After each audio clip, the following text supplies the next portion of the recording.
নানা পাটেকরের মতন জনপ্রিয় তারকার কেরিয়ার তৈরি করেছিলেন তিনি। কম সময়ের মধ্যে ছোট পর্দার পাশাপাশি পরিচিতি গড়ে তুলেছিলেন বড় পর্দাতেও, কিন্তু সাফল্যের স্বাদ বেশি দিন উপভোগ করতে পারেননি। মাত্র ৪৫ বছর বয়সে শুটিং সেটে হৃদরোগে আক্রান্ত হয়ে মারা যান অভিনেতা মোহন গোখেল। ১৯৫৩ সালের ৯ নভেম্বর জন্ম মোহন গোখেলের। বাবা, মা এবং ভাইয়ের সঙ্গে থাকতেন তিনি। মোহনের বাবা পেশায় সাংবাদিক ছিলেন। একটি সাপ্তাহিক পত্রিকার সম্পাদনার সঙ্গেও যুক্ত ছিলেন মোহনের বাবা। ছোটবেলা থেকেই অভিনয়ের প্রতি আগ্রহ ছিল মোহনের। পুনের একটি স্কুলে পড়াশোনা শেষ করেন তিনি। তারপর উচ্চশিক্ষার জন্য সেখানকার কলেজেই ভর্তি হন মোহন। কলেজে পড়াকালীন থিয়েটার শুরু করেন মোহন। মারাঠি ভাষায় থিয়েটারে অভিনয় করতেন তিনি। খুব কম সময়ের মধ্যেই অভিনয় দক্ষতার মাধ্যমে থিয়েটার জগতে নিজের পরিচিতি তৈরি করে ফেলেন মোহন। থিয়েটারে অভিনয়ের কারণে রাজ্য স্তরে একাধিক পুরস্কার পান মোহন। পুনে থিয়েটার শেখানোর জন্য একটি প্রশিক্ষণ কেন্দ্রের প্রতিষ্ঠা করেন তিনি। মারাঠি নাটকের নির্দেশনাও করতে শুরু করেন তিনি। মোহন নির্দেশিত প্রথম নাটক ছিল ভাও মুরারাও। এই মারাঠি নাটকে অভিনয় করেই জনপ্রিয় হয়ে ওঠেন নানা পাটেকর। তারপরেই বলিপাড়ায় অভিনয়ের সুযোগ পান নানা। থিয়েটারের পাশাপাশি ছোট পর্দায় অভিনয় শুরু করেন মোহন। শ্বেতাম্বর নামের একটি মারাঠি ধারাবাহিকে প্রথম অভিনয় করেন তিনি। ১৯৭৭ সালে মুক্তিপ্রাপ্ত বন্যা বাপু ছবির মাধ্যমেও মারাঠি ফিল্ম জগতে আত্মপ্রকাশ করেন মোহন।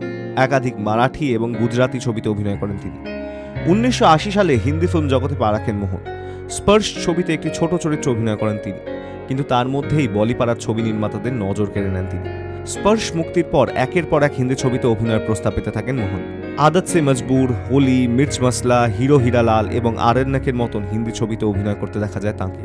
মিসিসিপি মসলা এবং ডক্টর বাবা সাহেব আম্বেদকর নামে দুটি ইংরেজি ছবিতেও অভিনয় করেন মোহন। ৮০-র দশকে দূরদর্শনের জনপ্রিয় মুখ হয়ে ওঠেন তিনি। যাত্রা, আহাট, ভারতে খোঁজ, লেখুর মতন হিন্দি ধারাবাহিকে অভিনয় করেন মোহন। শক্তিমান ধারাবাহিকেও অভিনয়ের সুযোগ পান তিনি। মোহন জনপ্রিয়তা পান মিস্টার যোগী ধারাবাহিকে অভিনয় করার পর। এই ধারাবাহিকে যোগেশের চরিত্রে অভিনয় করতে দেখা যায় তাঁকে। আমেরিকা থেকে ভারতে বিয়ে করতে এসেছিল যোগেশ। ১২টি ভিন্ন রাশির মহিলার সঙ্গে সাক্ষাৎ হয় তার। পরে এই ধারাবাহিকের চিত্রনাট্যের উপর ভিত্তি করেই ২০০৯ সালে আশুতোষ গোয়ারিকারের পরিচালনায় মুক্তি পায় প্রিয়াঙ্কা চোপড়া জোন্স এবং হারমান বাবেজা অভিনীত হোয়াটস ইওর রাশি ছবিটি। কামাল হাসানের হে রাম ছবিতে অভিনয়ের প্রস্তাব পান মোহন।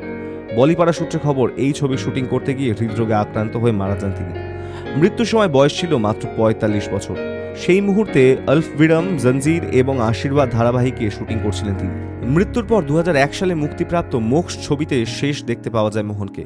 মিস্টার যোগী ধারাবাহিককে মোহনের সঙ্গে অভিনয় করেছিলেন তার স্ত্রী শুভাঙ্গী গোখেল।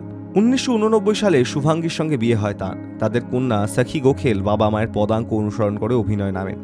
বর্তমানে মারাঠি ফিল্ম জগতের অভিনেত্রী সখী। Hi news network.